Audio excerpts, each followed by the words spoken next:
Wounded soldiers fighting in Ukraine arrive at a hospital Sunday following a Russian airstrike on the garrison city of Yavoriv. In the months before Russia invaded its neighbor, Yavoriv hosted joint military exercises between Ukrainian and NATO troops.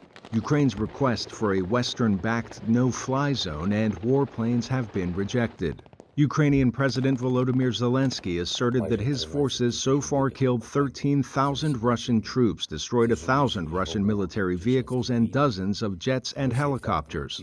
VOA cannot independently verify those figures. Ukrainian officials say the worry now is a Russian introduction of chemical or biological weapons. They bombed children's hospitals, so they can do everything. The whole world right now have to be engaged how to solve this problem. As civilian casualties climb and millions of Ukrainians become refugees, U.S. National Security Advisor Jake Sullivan addressed worries of Russian biochemical attacks. It is a very legitimate concern, fear that Russia would use chemical weapons in Ukraine. They're right now accusing the United States and the Ukrainians of potentially using chemical or biological weapons, which is a tell. It's a tell that they themselves may be preparing to do so and then trying to pin the blame on someone else. That's a classic page out of the Russian playbook. The remaining residents of Kyiv awaken to the sounds of air raid sirens and gunfire as Russian forces appear to be moving to encircle the Ukrainian capital. Fighting in Ukraine rallies support around the military, many of whom were civilians just weeks ago.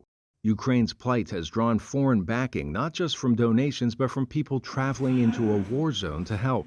And when I saw it, I honestly, I booked a flight from California and came here as fast as I could.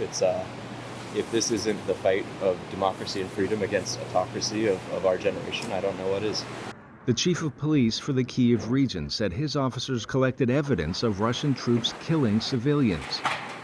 The aim, he says, is presenting that evidence to the International Criminal Court in The Hague. Russia denies it is targeting civilians.